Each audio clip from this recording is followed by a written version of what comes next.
Let us continue.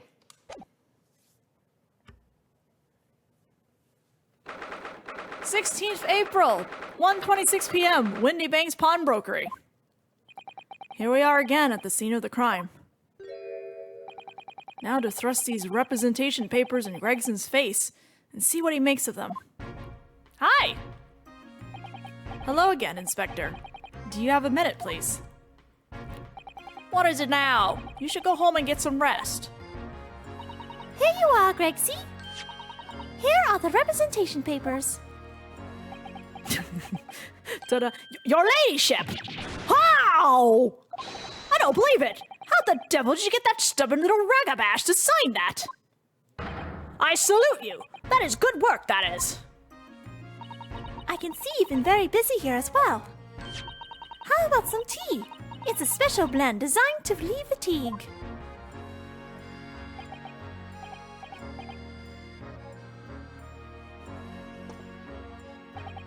Ah, lovely. Well, let's see now. Ah, yes, I hardly feel tired at all. I'm fit as a fiddle, your ladyship. Would it be alright if we investigate the scene of the crime, then? Do as you please. You know where it happened. Through that door behind the counter. Yes, the storeroom. That's where I discovered Mr. Windybank and Gina. Right, well, I'll be getting back to business then. Will you be investigating in the storeroom as well, Inspector? If I'm perfectly honest, we need to wrap this up before long. Can't afford to spend too much time on it.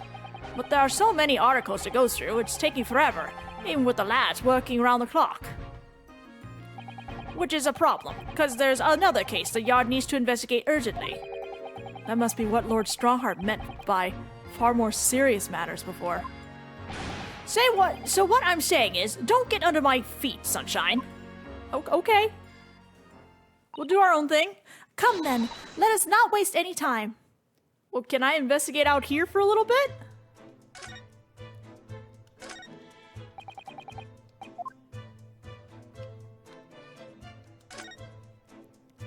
That's a music box. Do you have them where you're from, Runo? Yes, but I've never seen one as large as this in Japan. Oh, well, this'll be a treat. Shall we have a listen? I just want to know what this tune that's playing.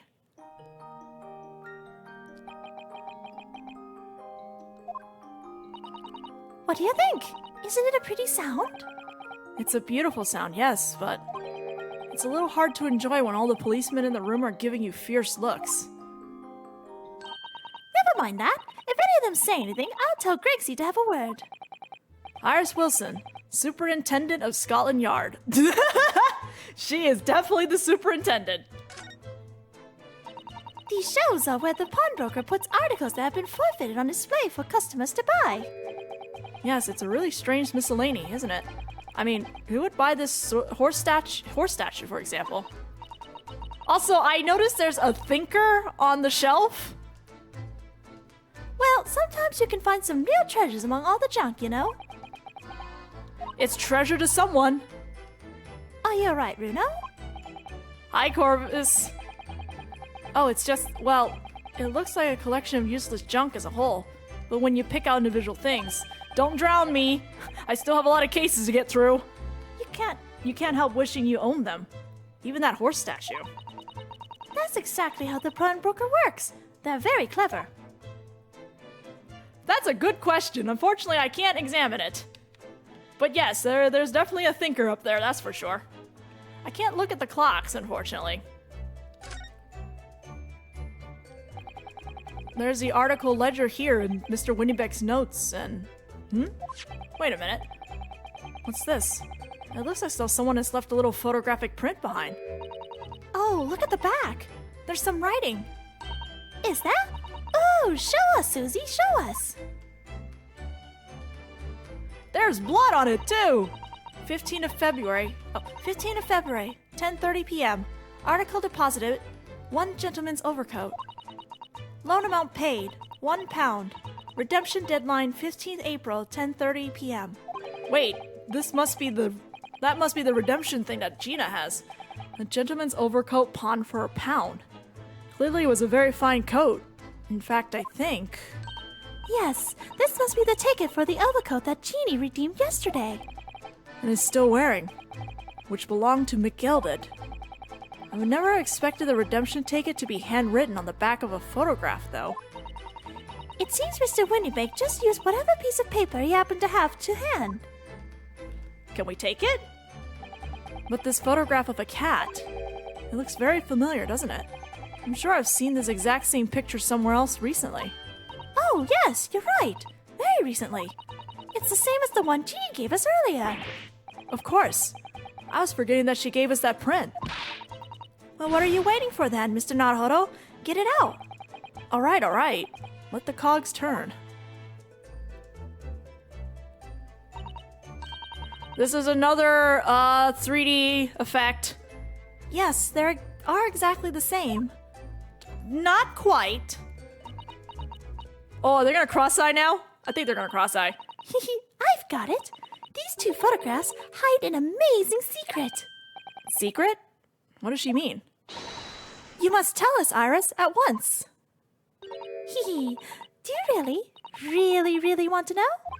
Yes, we need you to tell us all you know about this pair of photographs. Yeah, I'm bad at the cross-eyeing, so, biggest regret is... So Iris, about these two photographic prints. The one we found here on Windybank's counter, and the one Gina gave us before.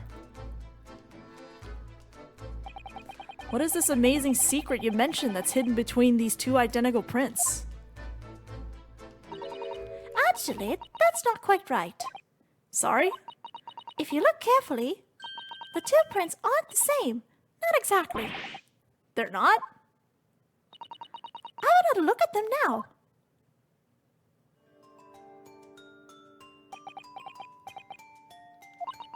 Can you see that they're just slightly different from each other? I think so. It's very subtle, though. But what's the reason for the subtle difference between the two prints? Oh, well, it's because they're a set, you see? No, I don't. This pair of photographs is meant to be used in a stereoscope. Everyone in London is raving about them at the moment. A stereoscope? Why do I feel as though I've heard that word before recently?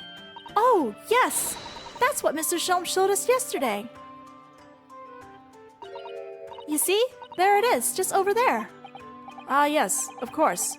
That magical machine that makes pictures look almost real enough to touch. Well, actually, it's quite possible to see the same depth in pictures even without one of those contraptions. What? Really? Do you know how a pair of flat photographic prints can appear to have any depth in the first place? No, I have no idea. Oh, wonderful. Then I'll be able to tell you. She's over the moon. Bless her. Should we let her explain, though? We really need to carry on the investigating the scene. Yes, let's do it! I, for one, simply have to know.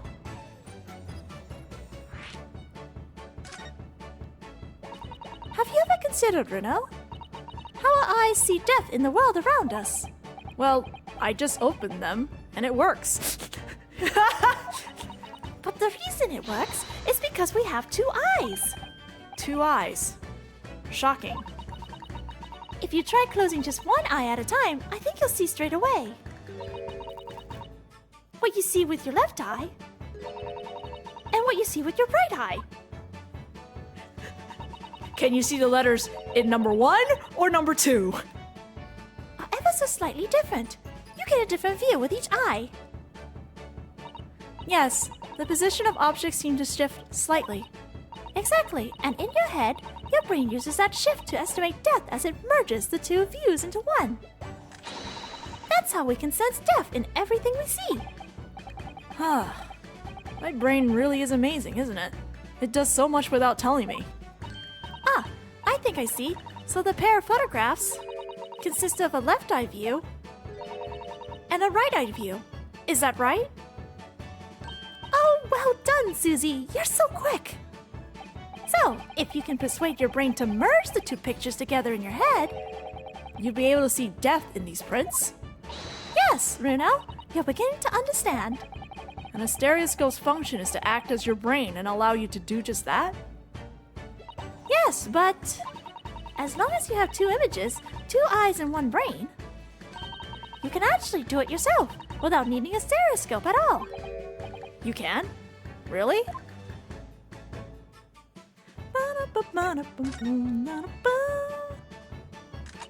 Let's try it. Let's see if you can view this pair of prints without the help of a stereoscope. Oh yes, I'm dying to have a go. Susasan really loves this kind of thing. You need to be able to cross your eyes. That's the main thing. Can you both do that? Cross my eyes? I think I can. Watch me and see if you can copy. Make your eyes do this. Alright, let me try. Are you ready, Mr. Naruhodo? I mean, I'm sure Naruhodo can do it, but I can't. There, how's that? Wonderful. Now it's your turn, Runo. The trick is to concentrate on looking at the bridge of your nose with both eyes at the same time. Not exactly an easy task when 2 people are staring at you cross-eyed. Alright, that's enough practice. Now let's try looking at the prints. Start by staring at one print and slowly cross your eyes.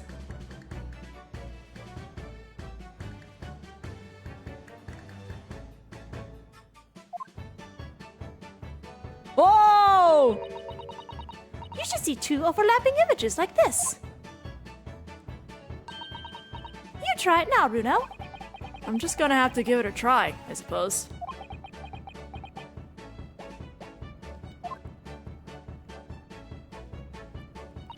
Did the print split into 2 images for you? Now the next step is to put the pair of prints side by side like this, and then try crossing your eyes again.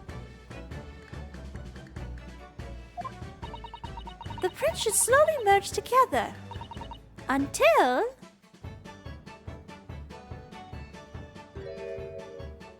they form a new single image in the center. Oh yes! Mr. Naruhodo, it works! I can see it in the middle now! It looks so real! Oh, I could look at it all day! I wouldn't advise that. Your eyes might start to hurt. Your turn, Runo. Pretend you're looking through the 2 pictures and slowly cross your eyes. Keep adjusting the position of your eyes until the 2 images overlap exactly in the middle.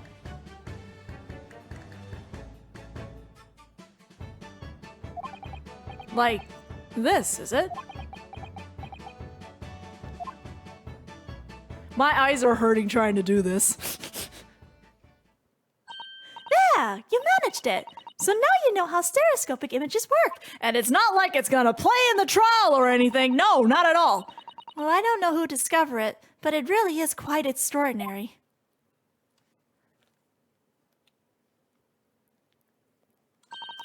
So what do you think of these stereoscopic prints then, Runo? They're certainly amazing, but it isn't easy to get the knack of viewing them properly. I'm gonna do a drink of water, because geez. No, some people find it easier than others. But that's why contraptions like this exist. For people who find it tricky.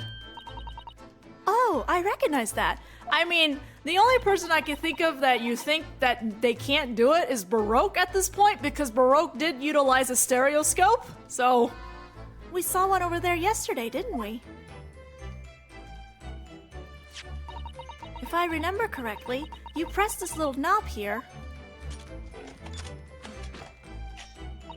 and then set the pair of photographs in this stand at the back, and... It's still amazing, even though I know roughly how it works now. Well, London seems to agree with you. Stereoscopes are very popular at the moment. You can find one of these floating contraptions in lots of households in the capital currently. But these little machines are so affordable. Surely there's no need to go around staring cross-eyed at pictures like you hate them. But it's much more satisfying to be able to see the effect with your own eyes. Well, I think so in any case. Stereoscopic pictures. I've never even heard of them until yesterday. You certainly learn a lot about them, but I wonder if it's knowledge that I'll ever actually need. Hate to tell you, Naruhodo, yes, at least for this trial. White cat photograph number 2. A photographic depicting a sweet little white cat. I feel as though I have one other print just like this one.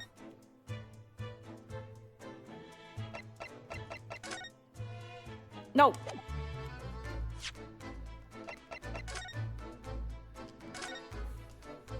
So this is the second of the 2 photographic prints of the cat, and it really does look like Wagahai. It looks exactly the same as the first photograph at first glance. I suppose that's what's so compelling. Actually, now we have both pictures. I could have another go at viewing them as a stereoscopic image. No! Oh god! Oh no! So I need to cross my eyes and try to get the 2 cats to merge in the middle as one. Okay, well, examining the cat makes you do this again. It's such a hard thing to do. Whoever thought of this in the first place must have spent a long time staring. Their poor eyes! This is the ticket that Gina brought in here yesterday. Yes, having been entrusted to her by Mr. McGilded 2 months earlier. Article deposited. 1 gentleman's overcoat. And the other redemption ticket was in the pocket of that coat. Yes, for a small box. Deposited 2 days before the omnibus incident. Could that have anything to do with all this?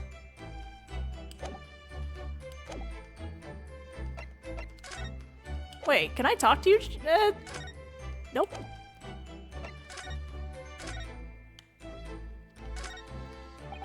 This is that strange contraption that lets you see pictures of things as if they're right in front of your eyes. It makes you think. When Mr. Sholmes gleefully showed it to us yesterday, we were blissfully unaware that any of this was about to happen. I'm fairly sure this contraption was here yesterday as well. Here we are, though I'm not confident I can get it closed again. Oh, yes, that's a floating stereoscope. Really? This is a stereoscope? Mr. Sholmes showed us a picture yesterday that you were supposed to be able to see in 3 dimensions. But for that, he used the great big contraption over there. Ah, well, that's for use in public houses and places like that. It contains a carousel with all sorts of pictures inside. But this little thing is a much simpler design for use at home. There are special shops selling prints you can use in them. I have a little collection myself. I wonder if I could make money out of these in Japan. It would beat keeping my toilet sparkling clean anyway. So... is that confirming that Naruhodo also cleans toilets? Hold on. I need to save that. Boink! I guess Naruhodo also cleans toilets! Look here. Yes, a bullet hole. And I can see the bullet is still lodged in the wall. Presumably, Mr. Windybank wasn't practicing with his revolver in his spare time. Well... Mr. Sholmes likes to practice in his drawing room whenever he can. He's very patriotic like that. Sorry? It's all there in the Adventures of Herlock Sholmes, you know. Isn't that right, Iris? Ah, did I write something like that? Partly in jest, perhaps. In jest? Well, he doesn't do it often. It is quite a dangerous pastime. He doesn't do it often? He shouldn't even do it once. Forget that for now, Reno. Let's examine this bullet. Sure. Don't worry about it. What's that around the bullet hole? Is it blood? Huh. A suspicious red stain on the calendar. Aha! I may well be able to help with that. What? There's nothing like the sight of blood to get the blood pumping, is there, Runo? Ugh. I have a feeling I'm not as bloody-minded as you, Iris. I'm afraid the sight of blood makes my blood run cold. There you have it, you see? When it comes to blood, we're all different types. Yes, what a scientific observation. So you need this. Oh no. What is that scary-looking thing? Hurley and I haven't actually come up with a name for it yet, but as soon as you see it in action, you'll understand what it does. Watch!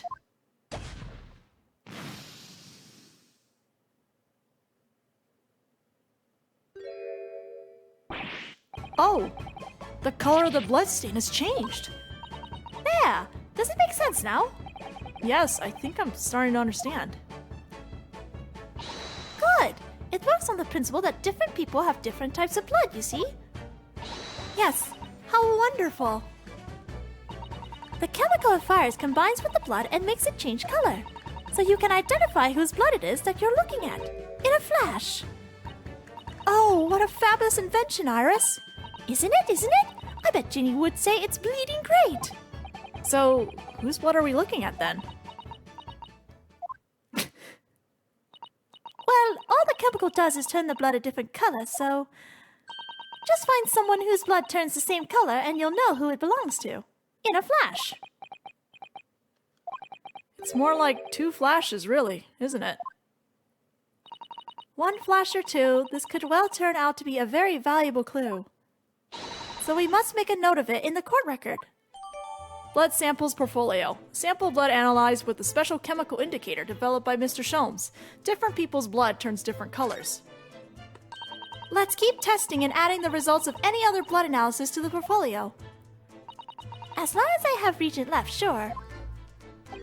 Actually, there's a stain on the back of that one photograph, isn't there? There's a stain on the back of a disc, too! I think perhaps we should see if that can tell us anything. Do we have the disc? We don't have the disc. God, okay, fine. Mr. Naruhodo, I don't know if you've noticed, but there's something rather troubling here. I have noticed. The red smear, you mean? Yes. It looks like blood, doesn't it? I wonder if Susato-san had picked up on that. Well, in that case... Yes, we need Iris. We should show this to her before we forget. White Cat number 2's pawnbroker's coat. The redemption ticket issued from the pawnbroker. There's what looks like a bloody fingerprint mark. I think we're done examining stuff too, so... Hello, Iris! Would you mind, looking at this? Oh, that looks like blood. I would say it's from a gloved finger. Almost certainly a glove made of leather. Well, don't worry, Bruno. You can leave the rest to me. Boom! I love the sound it makes.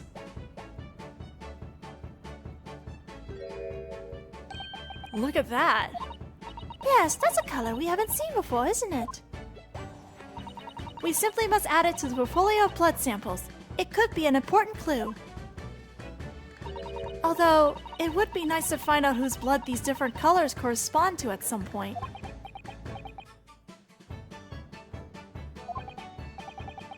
Well, this particular stain of blood... Oh, you have an idea, haven't you? Do you know whose blood this is? I think I do. Yes, I have an idea whose blood it is. Not from the color it turned, but with a little deduction. That's right. I think it's clear. Iris, you know as well? You first, Runo. Who do you think it belongs to? Alright, I believe that this is the blood of... Thrice-fired Mason. Thrice-fired Mason.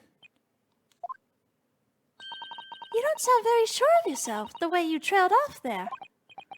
Well, it was 2 months ago now, that case. Yeah, I'm a little, like... I can extend my disbelief a little bit about this stuff. It's the invention that happens in the final trial that I'm just like, it's a little too much for my taste. I know Holmes and Iris are like ahead of their times with their stuff, and I understand it makes sense that they have these kind of inventions, but at the same time, I don't like what they use, the gimmick they use for the final trial, so... And of course, I've never met the victim, so I'm struggling to remember his name. He was definitely thrice fired, though. The victim of the omnibus case? Yes, his name was indeed Mr. Thrice-Fired Mason. But that would mean that this bloodstain was left on the ticket 2 months ago. Yes, I think it was. Gina brought this ticket here to Windy Banks yesterday. I'm suggesting that the bloodstain was already on it at that time. So it's a smear of blood from the time that Mr. Mason was killed 2 months ago. Something else is coming back to me now.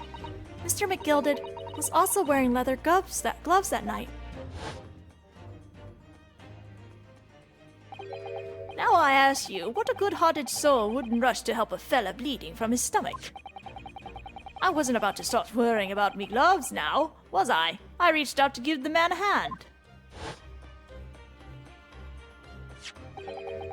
It certainly does look like a leather-gloved thumbprint, this mark. But we know that Mr. McGilded had no injuries at the time, anywhere on his body, from which we can conclude that any blood on the glove belonged to the victim, Mr. Mason. Mr. Naruhodo, you sound just like Mr. Shones. Minus the quirky slip-ups, I suppose. I hope. Yes, I think you're right, Runo. Very well. Let's make a note of this. The blood on it has been identified as Mr. Mason's. And we updated that. Doo-doo. Okay. We think we're done out here now, so... Oh, I guess we have to actually interact with the door. Let's interact with the door, then. Behind that door is the storeroom, isn't it? That's what Greggy said. Oh man, I didn't touch the cops. Can I even touch the coppers? Yes, and that's where I saw that dreadful scene last night. Through the little window in the door.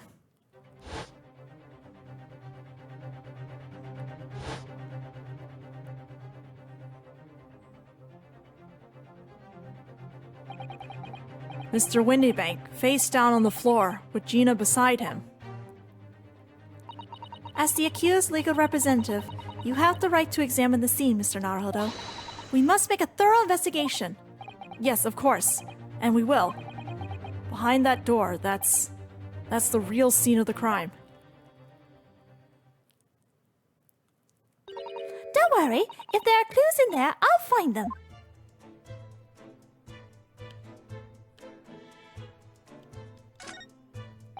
The police are scouring every inch of this place by the look of it. Instructions from the yard are to be examined every article in the shop and every ledger and book of accounts. Every article? But that's a ridiculous amount of work, surely. We've been hard at it ever since the shop was declared a crime scene in the early hours. We're sifting through it all in shifts at least, but still. We'll be working through the night, that's for sure. And even then, we'll barely have scratched the surface. A crime in a pawnbroker's. It must be every policeman's worst nightmare. It's every copper's worst nightmare, you know? A crime in a pawnbroker's. Thank you, sir.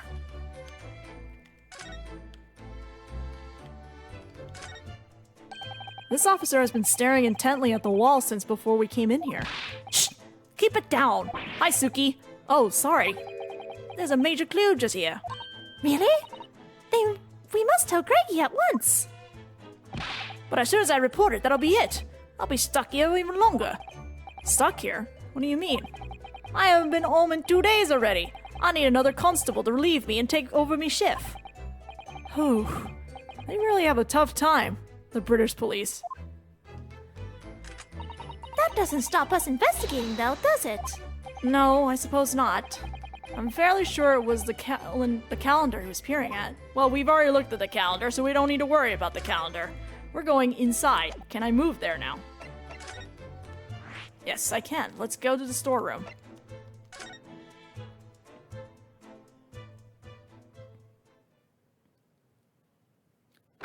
"16th April, Windy Bank storeroom." Poor Iris. She's clammed up completely. Iris is bound to find this difficult. After all, Mr. Windybank's life was taken in this very room only last night.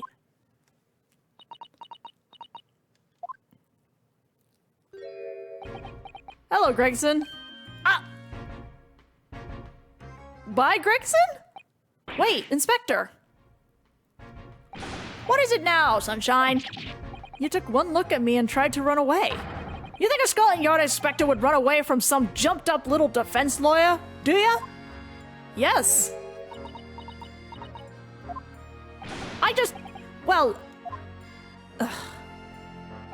I've never seen her ladyship looking like that before, is the thing. I didn't know what to say to her. So you weren't running away from me. You were running away from a 10-year-old. Gregson! I'm afraid this is all a little much for young Iris. Some gentle reassurance might go a long way, perhaps, Inspector. Eh? Come on, you're the grown-up in this whole group. You're the only actual adult. Ahem. Don't trouble yourself unduly, your ladyship. I mean, at least you're not dead, are you? Okay, Gregson. I don't think that went very well. Why? Look, I'm in the middle of an investigation here, Sunshine, and I told you not to get under my feet.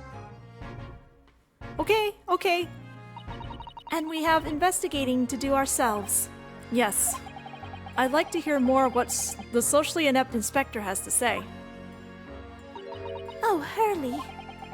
And inquire into how Mr. Sholm's operation is going. No.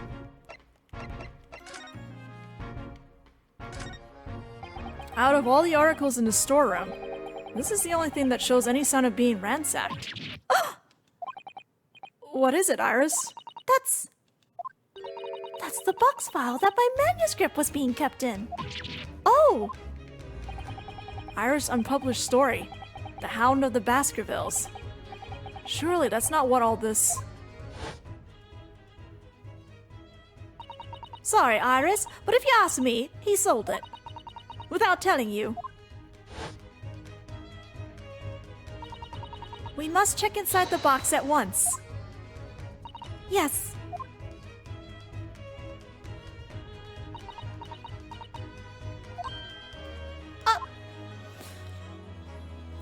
It was there. Iris' story was there. Really? It was? Well, that's good news, isn't it, Iris? Yes. I mean, of course I believed Hurley when he said he deposited here, but still. It's a relief to actually see it. Really? Because that's not a very well-hidden frown.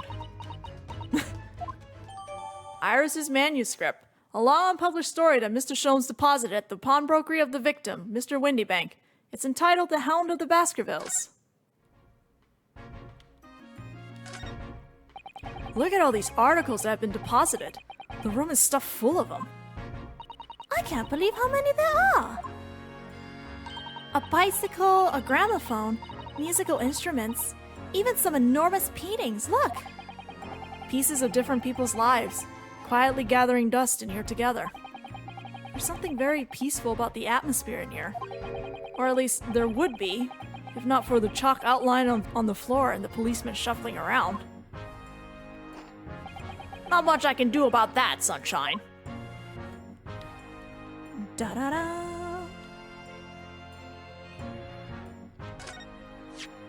This is a revolver. A real one. And quite possibly the murder weapon used to take Mr. Windybank's life. What's the matter, Susie? You and Bruno look like you're about to faint. Well, it's just that I've rarely seen a gun in the flesh. And I've had issues with guns in the past. And anyway, we saw Mr. Windybank with this yesterday, didn't we? I don't think he's picking up any more guns after that first case. I shall have to take my own life. It must be the same gun. And last night, when I looked through the spy hole in the door to the storeroom here,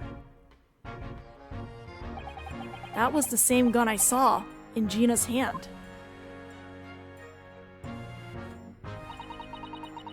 Mr. Windybank told us that he only ever had a single bullet loaded in his revolver, didn't he? Well, it's empty now. The one and only bullet he had in his gun has been fired. So we can be fairly certain that only a single shot was fired from this revolver.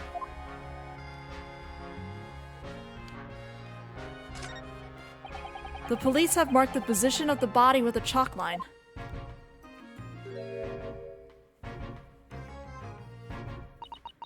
Poor Poor Mr. Windybank. He was a nice old man. Well, he was shot just once, through the heart. Most likely the fellow died instantly. He wouldn't have felt a thing. Oh, that's really reassuring. Yes, tell that to the 10-year-old. This must be his blood, then. I don't like to ask such a wretched time, Iris, but I wonder if perhaps... At such. Don't worry, Susie. I am ready for action. Boop.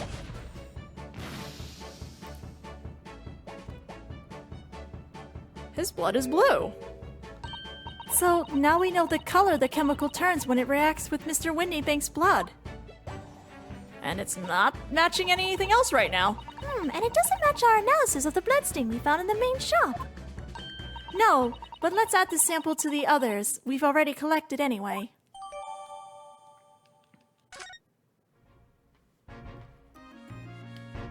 Oh, we still got more. Iris? Don't worry, I'm alright. But we must find the true culprit. Yes, absolutely.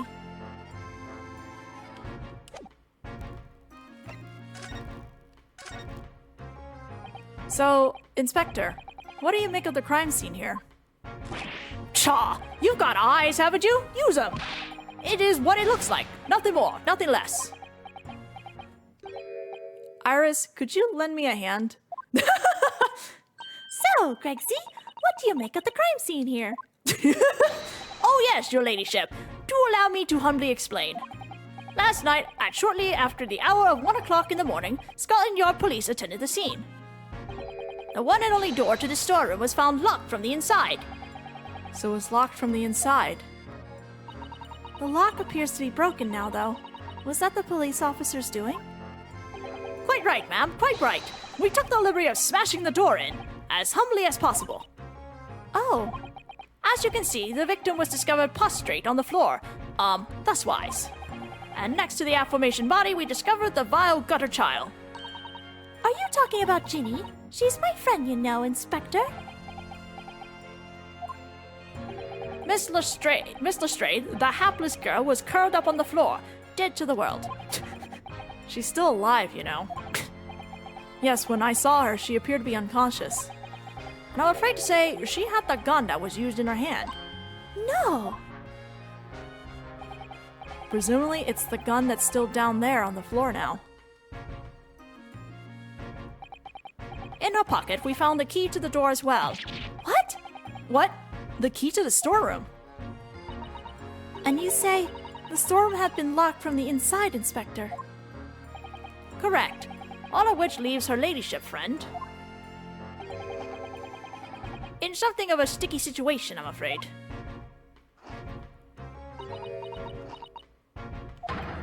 Obviously, my personal opinion is that it's all some sort of misunderstanding. Of course it is, Inspector. Of course it is.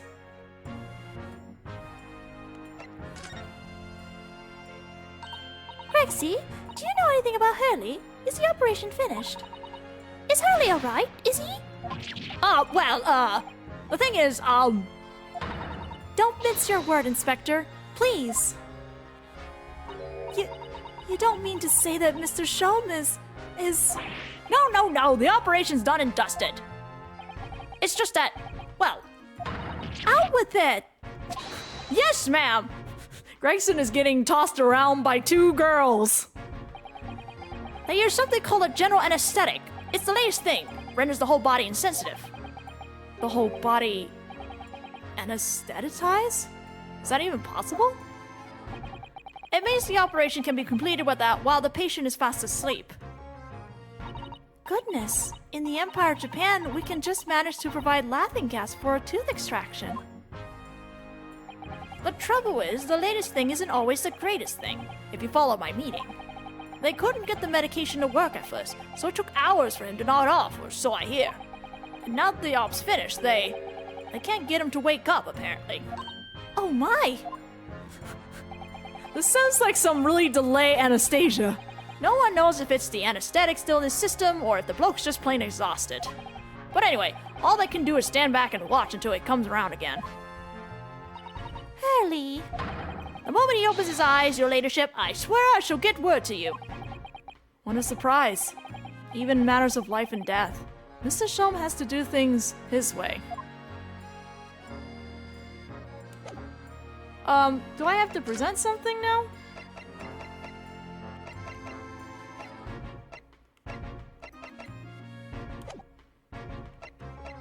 I don't think I do. It looks like I'm done.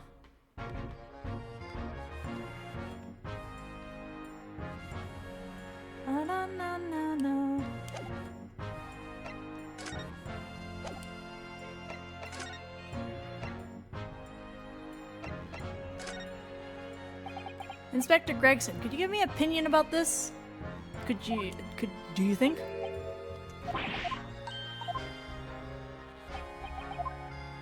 I don't have anything else, I don't think.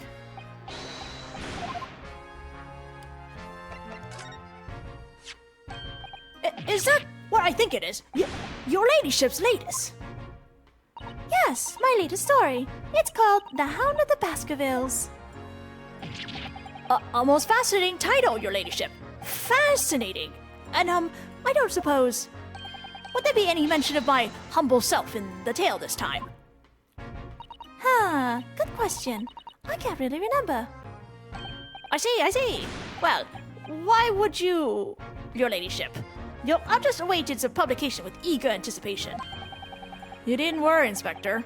I'm sure if you do appear, you won't be doing anything particularly remarkable. Wow! You're looking to be arrested, Sunshine? I didn't mean it like that, and even if I did, you wouldn't have bitten her ladyship's head off, would you? Anything else?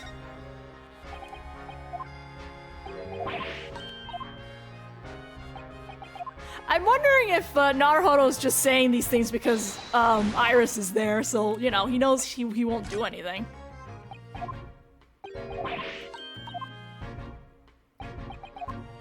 Yeah, I guess I'm done. I don't know what else I'm supposed to do. I got one more evidence I can show him. But it's just hanging again. It's another hanging situation. I'm glad I presented the manuscript, though. I don't think I did that before. Alright, well, there's really nothing else I can think of here.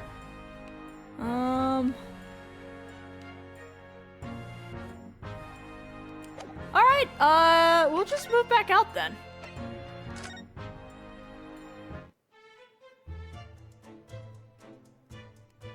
What else is there to look at? Oh, okay, I still gotta look at the desk again. The ledger that opens on the counter there really is enormous, isn't it?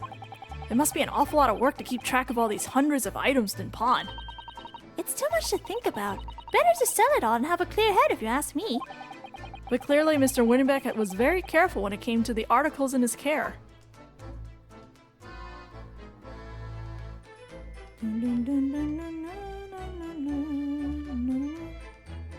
I see some broken glass on the ground, but it doesn't look like I can examine it.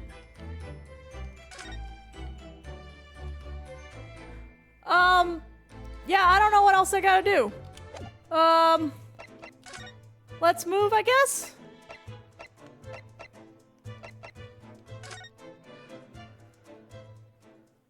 I have not read The Hound of the Baskervilles. 16th April, location prison, cell 13. Gina doesn't appear to be here. I believe she must be in questioning at the moment. Oh, but wait a minute. What is it, Iris? Well, if you examine the scene here carefully, there's another possibility, isn't there? Ginny could have slipped the key from the jailer when he wasn't looking and escaped. Oh my! Why would she do something like that? It would only make her situation worse. Calm down, Runo. I was only joking, of course. Oh. Ugh, you had me worried there. I thought it was a great deduction. Yes, it must be your way with words, Iris. You're so wonderfully persuasive. Perhaps you don't fully understand the weight your words carry. Oof. Oh dear, I'm I'm sorry.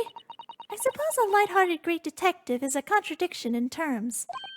Well, in the same situation, I'm sure Mr. Shones would have just thrown his head back and guffawed. I'm not entirely sure that's helpful, Mr. Naruto. Well, anyway, it looks like we won't be able to talk to Gina for a while. We should try to make progress with our investigation in the meantime. Yes! Come along then, Runo. Come along, Susie. I don't know what I was supposed to do, though, is the thing. I'm just flying around now. Okay, we can't do anything. Nothing here. Nope, no Shomes to look for. What else are we doing?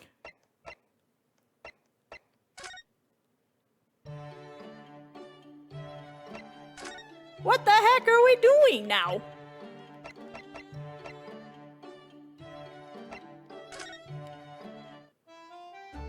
Okay, I'm just moving all over the place because I don't know what's going on.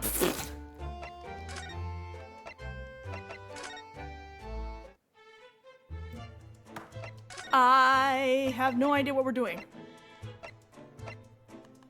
Holy crap, I'm very confused. Okay. I don't know what's happening. Do I look at the telegraph? No. Okay, I'm not sure what we're doing. I'm gonna go look at the guide. Now, I could use story mode, but I found out if you do story mode, apparently, I don't know if it's like 100% confirmed or not, but apparently,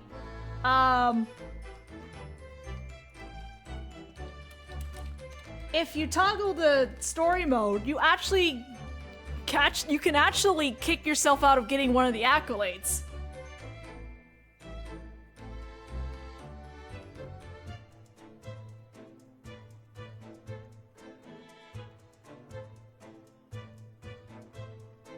I've heard some people haven't gotten accolades even though they finished the case, and so far the only thing that's been linked so far between all those situations that they've toggled story mode on and off. Like, they didn't use it for the entire time, but I guess it registered that they used it enough that it was like, oh no, you didn't actually clear it.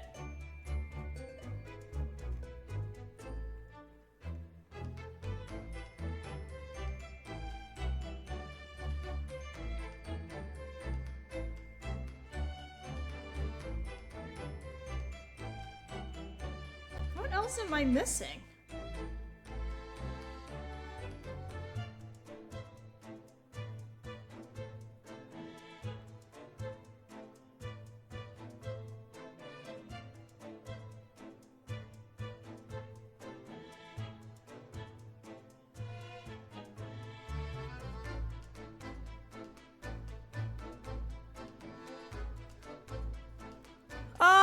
All right. This is a little confusing. All right, let me go. We're going back here. We've already tried the hospital. I literally just went there. He wasn't there.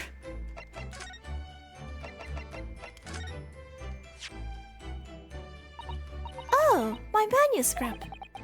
Mr. Schoen said he deposited at Windy Banks, and he had. But it's so strange. What is it about this particular story? I worked so hard on it. Why would Hurley say I can't publish it? I'm afraid I have no idea. All you can do is wait until he's ready to tell you, I suppose. Oh, maybe it's because Hurley isn't in it enough. Maybe I didn't give him enough good lines. Yeah, maybe. I wish I could say that definitely isn't the reason, but I can't. Okay.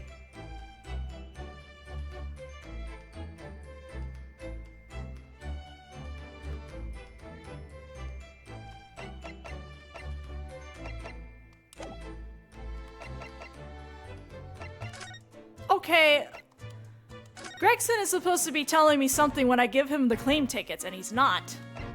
Sir. Now you tell me? What the heck? Inspector, what do you make of this? Ah, what are we here then? A redemption ticket for an article deposited here, is it? Looks like someone ran out of the office stationery and wrote the ticket on whatever paper was to hand. Yes, this is the ticket for McGilder's overcoat. The one that little diver turned up with yesterday. Oh, actually no, it's not. Really? Think you know better than me, do ya? Look, I just read the thing. Just read it, Gregson. No, I didn't mean to, Bruno's right, Gregsy. It isn't the same ticket. Of course it isn't. Of course it isn't. I never doubted you, your ladyship. So, what's all this about then, if I might be so bold as to ask? This is a second ticket. A second one? It seems that Mr. McGill, in fact, had another article in storage here at Windybanks. That's kind of important to you, right, Gregson? Is that right? I think we need to discuss this further with the inspector, Mr. Naruhodo. Oh, good, because he's ever so easy to talk to. We got him! We got him! There we go! This ticket was in one of the pockets of Mr. McGilded's overcoat. Huh? You mean to tell me? Yes, there was more than just the music box disc, it seems. Huh. I should have insisted on the lads taking it back to the yard and examining it properly. Well, according to the details on this ticket, Mr. McGill deposited another article here with Mr. Windybank. Yes, I can see it written here. A small box, was it? Do you have any idea where it is, Gregsy? Any at all? Any idea at all? It's another article belonging to Mr. McGilded. It could be an important clue. Well, yes, I suppose it could be. You don't know. Please, stop looking at me with those big turquoise eyes, all full of hope and expectation. It's too much pressure. I'll lose me marbles, I will. I'll go barking. This is no time for dog impressions, Inspector. That's enough sauce from you, Sunshine. There is one thing that springs to mind. According to this ticket, the redemption deadline's already passed, hasn't it? Oh yes, of course. Articles are only held for 2 months. So the small box will no longer be in here then? That's right. It's been forfeited. Which means it could be on the shelves in the front of the shop, where the forfeited items are offered for sale. Yes, the shelves in the front. We must search them at once. Okay, but there's a lot of things that fit small box. You're wasting your time. Oh! There are dozens of little boxes out there. Hundreds even. We can't possibly know which one might have been McGilded's. That information is not written in the ledger. Ugh. Well, I think we should at least have a look, just in case. Of course, your ladyship, of course. Very sensible of you, I'm sure. This is getting old.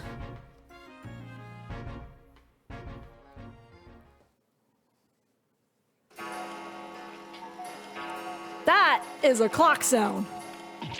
Oh! I nearly jumped out of my skin there. How could Mr. Windybank set such a wicked trap? I doubt he set out to scare anyone. Is that really the time? I think perhaps we should pay Gina another visit soon. Oh? Her trial is tomorrow. We must establish whether or not you will be defending her. I think we should ask her one more time. She may have changed her mind. Don't you remember, Runo? You told her she could rip up the representation papers if she didn't want you to be her lawyer. Really? Did I say that? Yes, you did. The deadline for submitting the paperwork is fast approaching. In that case, we had better hurry back to the prison and talk to Gina again. I love how Naruto's just like, wait, I did?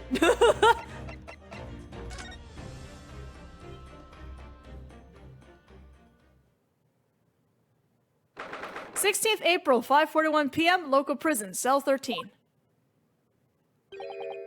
Gina, good. You're back. You didn't take out your gun. Okay, cool, that's a start. Cool. The police must have finished questioning her then. Oh, how was it, Jeannie? Was it awful? Didn't bother me. Thank you for the papers you signed before. It meant we were able to investigate at Windybanks. Oh, right.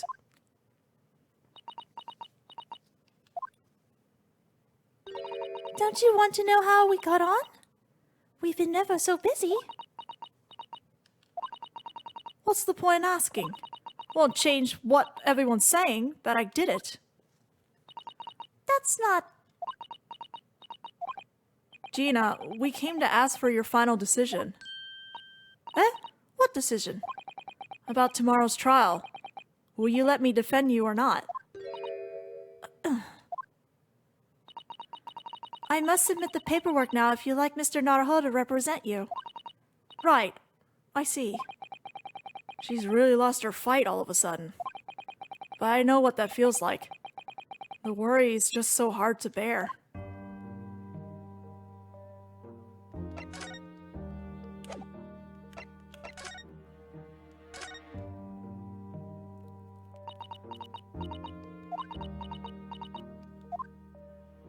Oh, all right then. Blimey, give it a rest with them eyes, Iris. So come on then, fill us in. Who done it? Unfortunately, we don't know that yet. You don't say. We don't know yet, Gina. But Mr. Naruto and all of us know that you are innocent of this crime. And while we haven't yet managed to work out who the real culprit is, there are a number of interesting facts that we have managed to establish. Oh yeah? Like what? Well, for example, the reason for you being there in the first place. I think I know why you broke into Windy Banks that night. It looks like I'm going to have to take some evidence that clearly reveals the reason and thrust it in Gina's face. Or I could present it to her calmly, I suppose. Do both.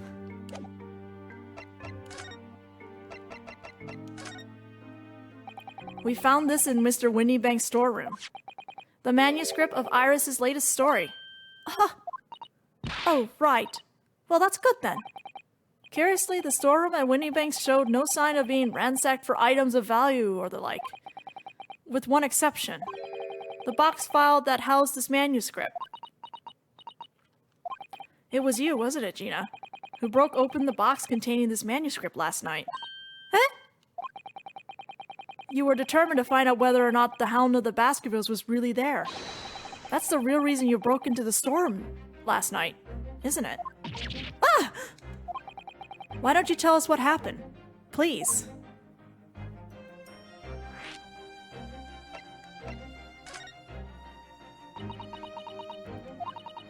Alright, yeah. This Baskervilles story, it's the latest Sholmes adventures, right? But it ain't been printed yet. So I figured it's gotta be worth a fair few pieces of silver, right? Oh yes, at least 5,000 pounds. What? So you intended to sell Iris's manuscript, did you? No, Jeannie. How could you? What? Wait, no, hang on. Of course I weren't gonna sell it. All I wanted to do was find out if the mental script or whatever you call it really was there or not. That's the only reason I was in the place. For Iris's sake. Isn't that right? Huh? We knew why you'd done it from the start, Gina. Of course we did. But I knew you wouldn't do anything mean like that, Jeannie. I just knew it.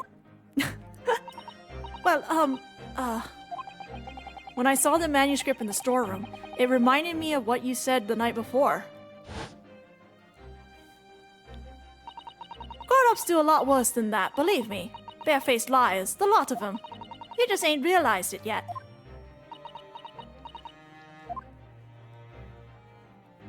I'm telling ya, that manuscript ain't at Windybanks. You soon seen if you had a look. If I'm honest, I have wondered if Hurley's telling me the truth sometimes. I mean I sometimes wonder if he might have hidden my manuscript somewhere I don't know. Even though it's wrong of me to doubt him.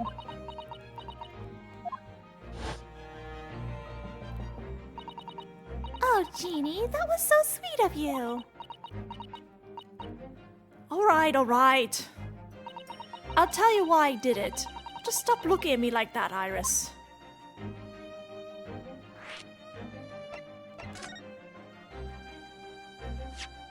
We already have the representation papers and other documents we need.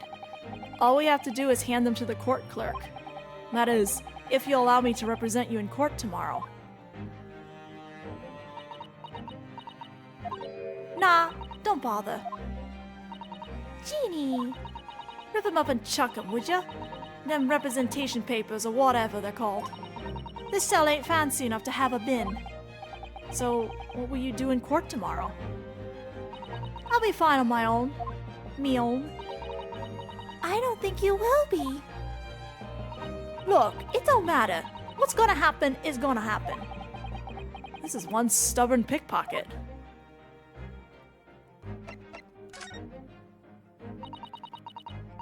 It wasn't because of Iris. That's not why I did it. Meow. I just wanted to know the truth, that's all. You wanted to know if Mr. Shelms was being honest, if he really deposited the manuscript at Windybanks. It's like I told you the night before. I never had a father. But Iris's lot ain't like mine. She's got a dad, only she can't see him. And I reckon that's gotta be harder. That's why she writes her stories. They're about her dad, really. That's what it sounded like to me, anyway. Last night when I was listening to what you were saying. Stories about Daddy? You mean they're not the adventures of a great detective, so much as the adventures of a great detective and his trusty partner? Well, that's how I see it, yeah. You're so thoughtful and so kind, Jeannie. Yes, and we never thought any differently, did we? Look, give it a rest, will ya? I hate all this chummy nonsense. Do you hear? I hate it. I don't trust no one, right? That's how I work. 'Cause if you don't trust no one can let you down. So leave me alone. Go on, Scarper.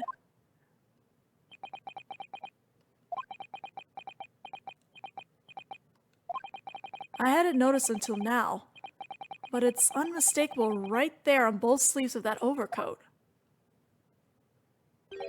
Are some very suspicious red stains. What? Why are you looking at me like that? I think it might be worth presenting some of our other findings in that area to Gina now.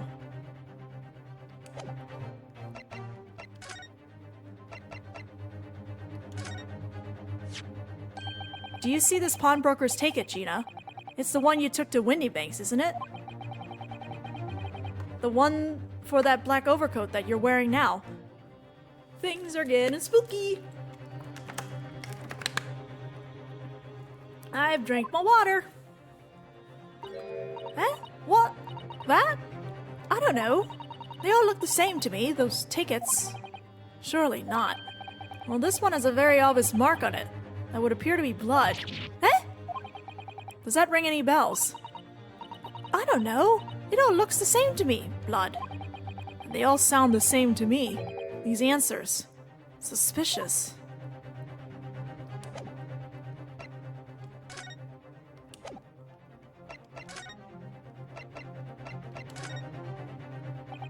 Those stains on the sleeve of your new coat, Gina. They're blood, aren't they? Not that I know whose blood yet. What? But blood, Mr. Naruhodo. You don't appear to have any obvious wounds yourself, though. So could it be blood that splattered from Mr. Windybank when he was shot last night? Let's not beat around the bush here. Boop! This trusty friend of mine will get results much faster than anything else. Eh? Take it easy, Iris! Boop! Don't move, Jeannie. I'm going to shoot.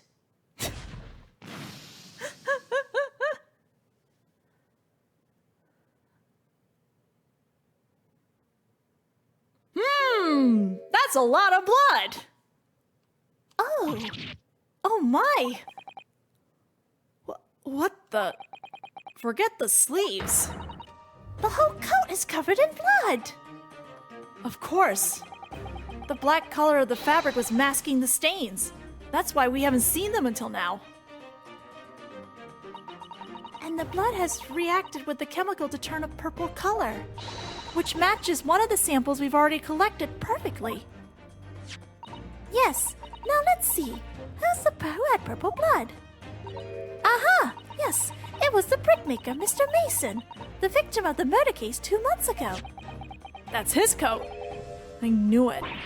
Well, what are you all on about? The victim? What do you mean? Naruhodo has come to the realization he has made a grave mistake. It's a rather uncomfortable situation, Mr. Naruhodo, but I think this makes things quite clear. It means the omnibus case is finally solved. The truth about who really murdered the brickmaker, Mr. Mason, is revealed. Oi! Would someone explain what's going on? Stop telling half the story! You'll just have to find out tomorrow, Gina.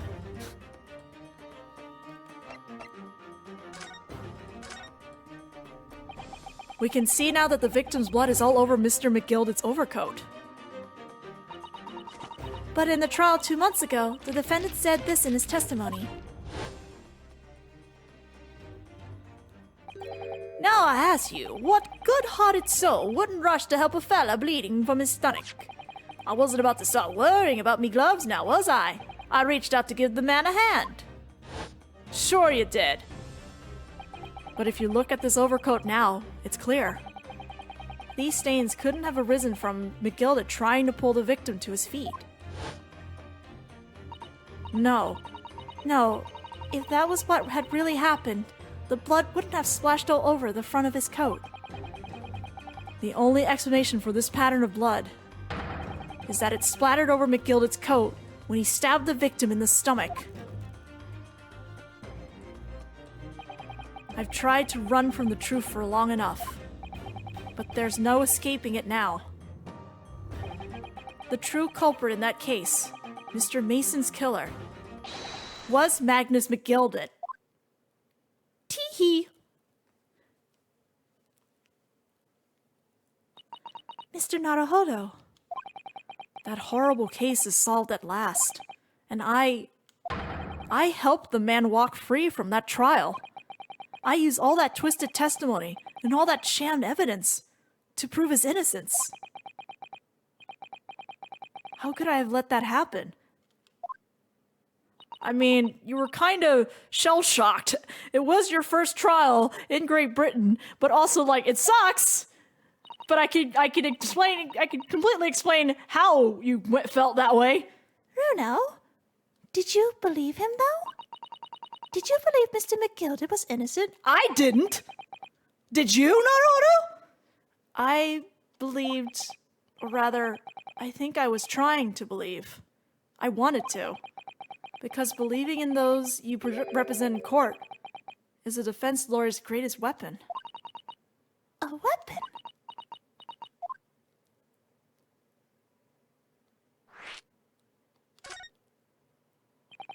Before we came to Great Britain, a great friend of mine taught me a valuable lesson. Oh boy, here we go. You mean Kazuma-sama? Listen, Ryanosuke.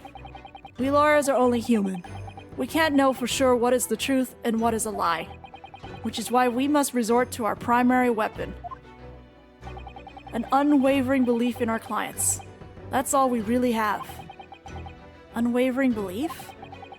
Only when we truly believe what our clients tell us can we fight with everything we have for our cause. In a battle, there can be no victory without faith. So I believe you, unwaveringly.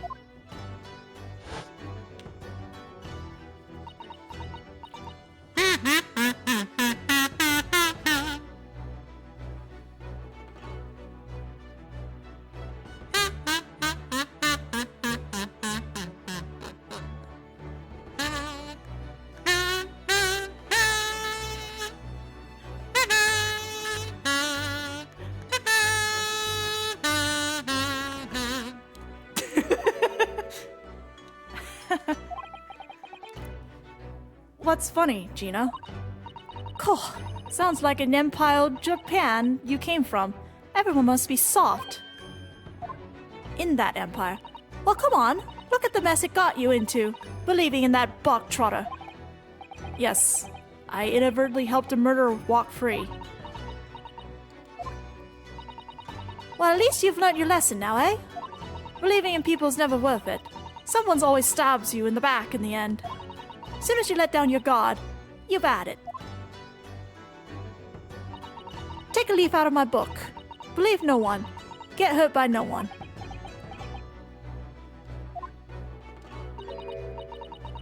Gina, may I ask you something? What? I'd just like to make absolutely sure. What would you like us to do with this representation papers for tomorrow's trial? How many times do I have to say it? Rip them up and chuck them away. Are you really sure that's what you want?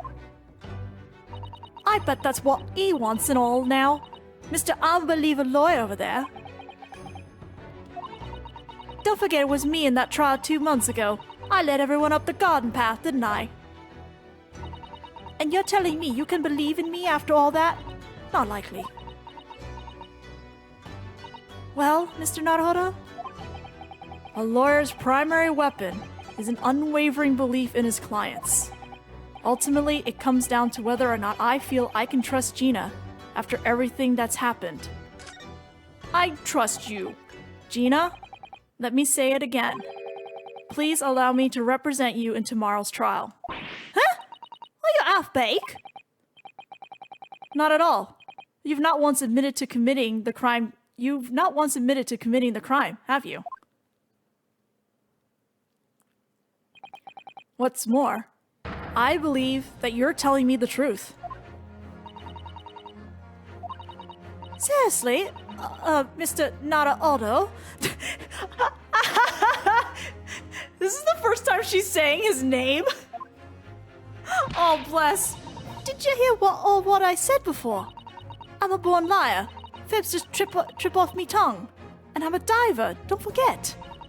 I pulled the wool over your eyes 2 months ago and got you in all sorts of trouble. Why would you ever trust me now? I just don't get it. Gina, I do understand why you choose not to put your trust in others. But I assure you, there is more to this life than you yet realize. What do you mean? The world we live in is full of people you would do very well to trust, and people who won't ever let you down. Oh, the smile on Susato's face. Eh? It's true that I'm just a student of law, and I'm certainly lacking in courtroom experience. But I can promise you this. Whatever happens, and until my very last breath, I am completely on your side. That's a good line. That was a good line. What do you expect me to say to that? Oh. Then it's decided. I will take these papers now and carry out the necessary preparations for tomorrow's trial. It would be a shame to throw them away now after it's been penned with your name so beautifully. Do what you like. You Eastern lot, I don't know what you are. I don't get you. We're friends, Gina! Whoops. What dropped? Pencil. Okay. Gina's taken herself off to the back of her cell. She never admitted, but I hope she's feeling relieved. That turned out alright in the end, I think.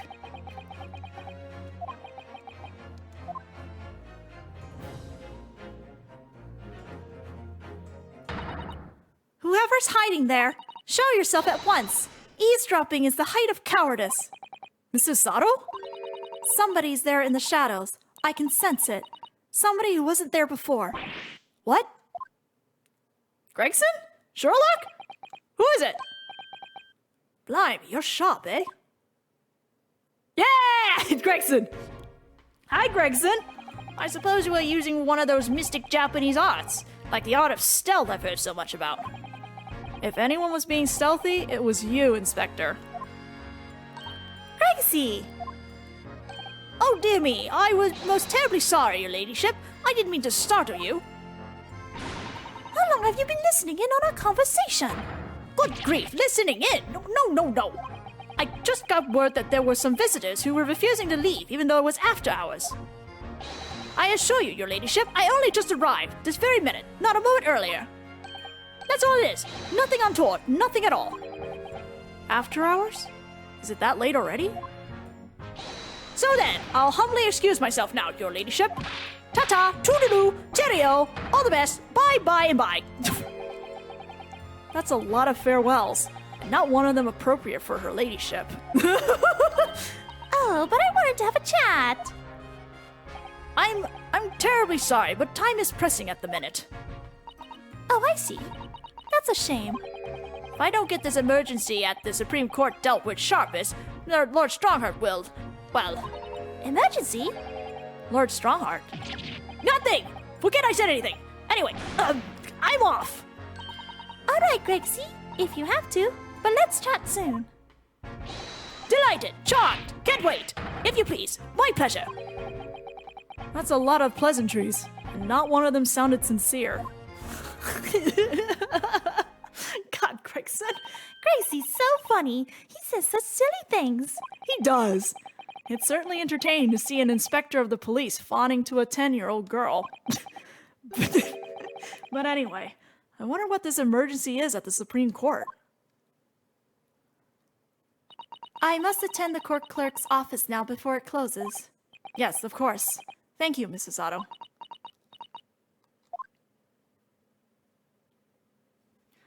Kindly escort Iris home now, Mr. Naruhodo. I shall meet you there later. Okay. I have drunk the water. And so our investigation came to an end. Susato-san went to file the necessary papers for my defense of Gina the following day. And then it hit me. I could no longer suppress the wretched feeling that had been gnawing away at my insides. Tomorrow, Susato-san would be leaving Britain and making her way back to Japan.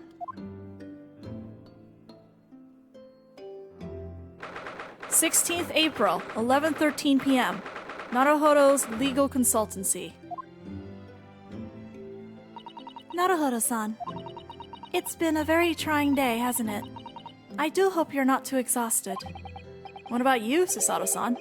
Today has been even more trying for you, I'm sure. Mr. Sholmes was shot before our eyes. Gina was arrested.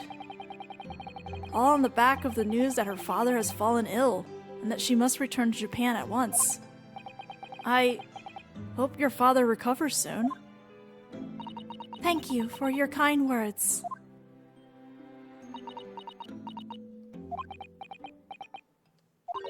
I wonder why it is that so many thoughts rage in my mind like a storm, and yet I seem unable to find the words to express any of them. I know exactly what you mean.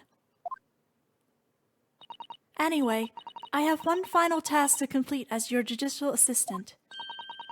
Once that is done, I shall make preparations for my departure tomorrow. One final task?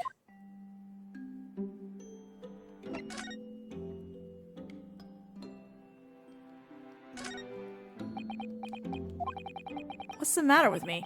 Why am I examining things at a time like this? This is my last chance to talk to Susato-san before she leaves. That's why we examine everything and extend this!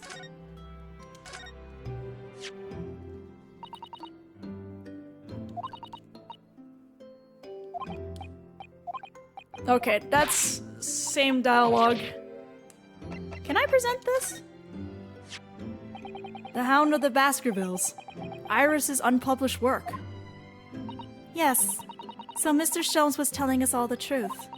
He did indeed deposit it for safekeeping with Mr. Windybank. True, but then... that still leaves the question of how Susato-san knew the full title. I haven't read it myself, of course. No. I realize I spoke carelessly last night. It was a dreadful mistake. I know that you must have your reasons for not telling us any more. I'm so sorry.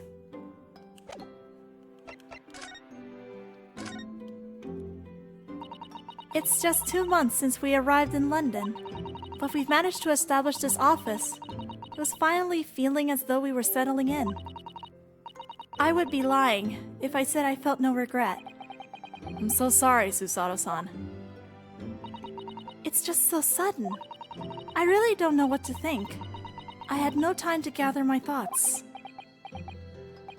I know we've only been here a short time, but in my limited experience of the courtroom, I feel I've learned something. And what would that be? It seems to me there are many facets to people's personalities. Facets. Facets. And like a jewel, the light plays off them in complex patterns, illuminating their actions and their motives. But we only see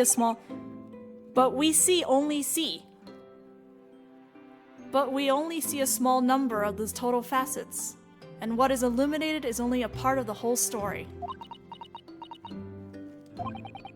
What lies in the shadows? What do these facets we cannot see look like? Perhaps there are some parts we'll never lay eyes on, for as long as we live. That's so true. Sometimes I feel as though I'm blind to so much. But I keep hoping that one day it'll all become clear. That all facets will be eliminated, and I'll finally understand how everyone fits together. Everything. Naruhodo-san. I suppose what matters is that we keep our eyes open and keep moving forward, even if the way sometimes seems dark. It's amazing to think it's just been 2 months. You've grown so much. Sorry? I've what? Oh, that expression she has! That's a new one. Oh, no. It was nothing. Unimportant. Do you know what time you will leave London in the morning? Yes, I picked up my ticket earlier. I shall be leaving here at 4 a.m. I see. Well, I'll escort you to the station. Absolutely not. Sorry? I'm sure you realize why I couldn't possibly let you do that. You have a very important day ahead of you tomorrow. Gina's trial. Yes, I know, but every word you utter will have the potential to determine Gina's fate. You must get as much rest as possible, even though, like me, I'm sure you'll find it hard to sleep. But please, for me, do try. You mentioned one final task a moment ago. What did you mean? Oh, my, I nearly forgot. Please, I want you to have this. What is that? Some huge bundle of documents. It's my notes from the case 2 months ago. The murder that was committed on the omnibus. The McGilded case.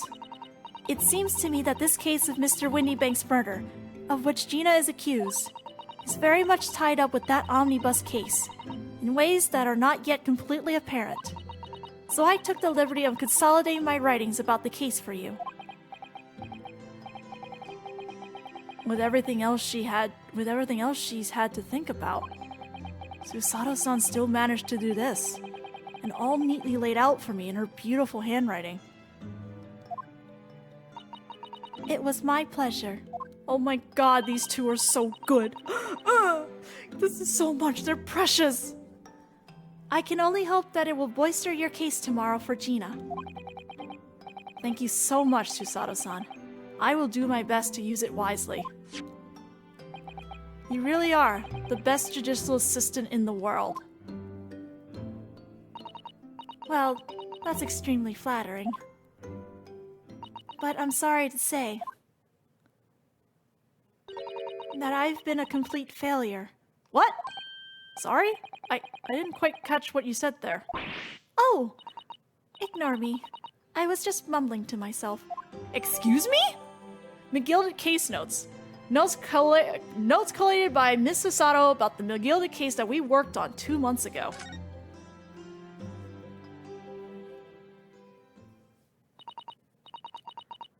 Well, it's getting rather late.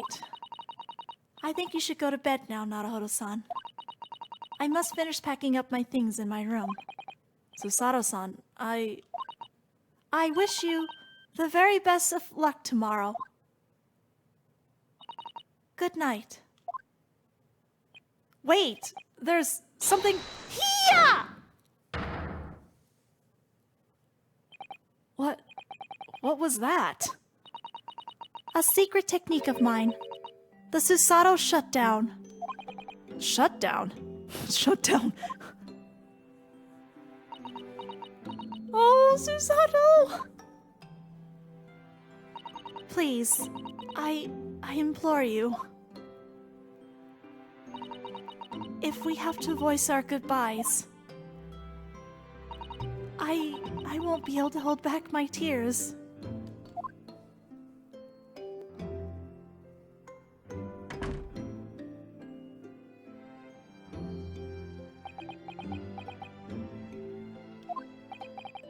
Susato-san.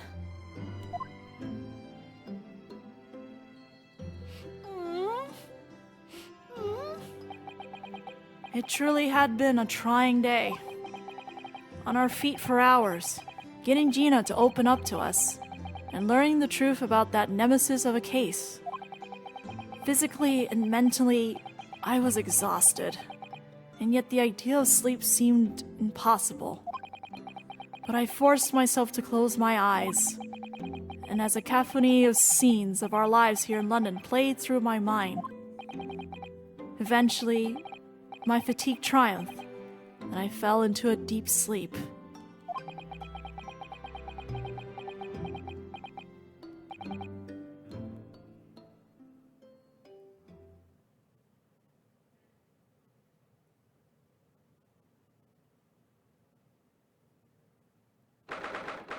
"17th of April, the small hours, St. Sinners Hospital, Ward 3, the small hours, so it's like, very late! Yes, I quite understand. That is a great weight off my mind. Hello, Sholmes! Rest assured, I shall put everything in place, exactly as we have discussed. Thank you so much. It has been an honor and a pleasure to be acquainted with you, Mr. Sholmes. On the contrary, the pleasure has been mine. I bid you farewell, and Godspeed. My dear madam. Well then, Susato, what was that? To be continued. Oh, boy. Well, okay, well, we'll do the trial. We're gonna go a little late tonight, but that's fine. I really want to do the trial.